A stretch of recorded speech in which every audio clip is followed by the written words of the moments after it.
ସାଙ୍ଗମାନେ ଆସିକି 12:52 ହେଲାଣି। ମୋ ରୋଷେଇ ଆଇକା ସବୁ ସଇଲା। ଯେହେତୁ ଆଜି କୁମ୍ଭ ନକରାନ୍ତି ପୁଣି କିଛି ସ୍ପେଶାଲ୍ ହେବ ନା ନାହିଁ। ରୋଷେଇ ଆଜି ମୁଁ ଗୋଟେ ହାତରେ କ୍ୟାମେରା ଧରିକି ଭିଡ଼ିଓ ବନେଇ ପାରୁନି, ଯେହେତୁ ମୁଁ ଏକୁଟିଆ। ଖାଲି ସିମ୍ପଲ୍ ଜିନିଷ ହେଲେ ମୁଁ କରିକି ଦେଖେଇ ଦିଏ, ଆଉ ଏମିତିରେ କରିପାରେନି। କିନ୍ତୁ ମୋ ରୋଷେଇ ସରିଲାଣି। ଆଜି କ'ଣ ରୋଷେଇ ଜାଣିଛନ୍ତି? ଆସନ୍ତୁ ଦେଖୁଛି। ଏଠି ଭାତ, ଅରୁଆ ଡାଲି ଜଷ୍ଟ ଥୋଇଲି ବାମ୍ଫ ଯିବନି ବୋଲି। ଏଠି ବନ୍ଧାକୋବି ସାଧାରେ ଭାଜିଛି।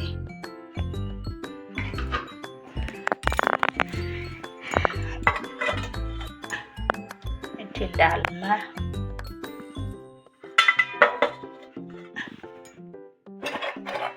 ଏଠି ବାଇଗଣ ଛାଣିକି ରଖିଛି।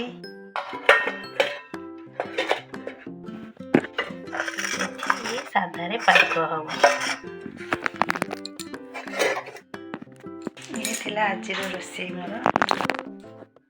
ଏସବୁ ଇଏ ଥିଲା ଆଜିର ରୋଷେଇ। କୁମ୍ଭ ନକରାନ୍ତିରେ ସ୍ପେଶିଆଲ୍ ଆଜି ଅରୁଆ। ମୋତେ ଅରୁଆ ଭାତ ଭାରି ପସନ୍ଦ। କେବଳ ମୋ ଦେହରେ ଯାଏନି ବୋଲି ମୁଁ ଅରୁଆ ଭାତ ଖାଏନି, କିନ୍ତୁ ମୋତେ ଭାରି ବଢ଼ିଆ ଲାଗେ ଅରୁଆ ଭାତ। ଆଉ କାଲି ଛାଡ଼ି ପରଦିନ ଜାଗର। ଆମ ଯେହେତୁ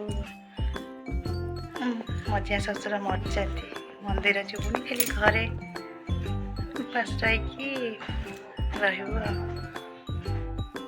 କିନ୍ତୁ ମୋତେ ମନ୍ଦିର ଯିବାକୁ ଭାରି ଭଲ ଲାଗେ। ନକରାନ୍ତି ହଉ, ସୋମବାର ହଉ କି ଜାଗର, ଭଲ ମନ୍ଦିର, ମୋତେ ମନ୍ଦିର ଯିବାକୁ ଭାରି ବଢ଼ିଆ ଲାଗେ। ପ୍ରଭୁଙ୍କ ଇଚ୍ଛା ଯାହା। ପୋଡ଼ା ବି କରିସାରିଲେଣି, ପାଣି ଥୋଇସାରିଛି। ଖାଲି ସେ ଆଇଲେ ଖାଇବାକୁ। 7 ବଜେ ଲୁଗା ବି ନେଇ ଆସିଛି, ଭାଙ୍ଗିଲେ ଥୋଇବି। ଖାଲି ଚାଲିଛି କର୍ମ ଅନୁସାରେ ଛୋଟ ମୋଟ କାମ। ଆଉ ଗୋଟେ ଭଲ ଲାଗେ କଦଳୀ ପତ୍ର ଖାଇବାକୁ ଭାରି ବଢ଼ିଆ ଲାଗେ, କିନ୍ତୁ କଦଳୀ ପତ୍ର ତ ମିଳୁନି।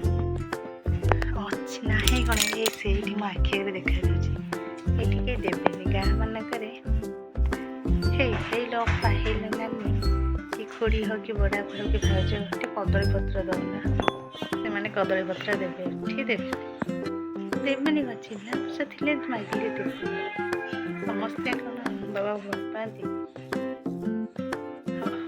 ଖରାଟେ ବି ଏଣିକି ଜୋର ହେଲାଣି। ପତିଦେବ ଆସିବା ଟାଇମ୍ ଆହୁରି 5 ମିନିଟ୍ ଅଛି। ମାନେ ଆସନ୍ତୁ ଖାଇବେ ଆଜି ନକରାନ୍ତିରେ। ଅରୁଆ ଭାତ, ଡାଲମା ସେ ଗୋଳେଇଲେଣି। ଖଟା ଏଇଟା ଆପଣମାନଙ୍କୁ ସବୁ ଦେଖେଇଛି, ଆପଣମାନେ ଦେଖିଛନ୍ତି ଆଉ।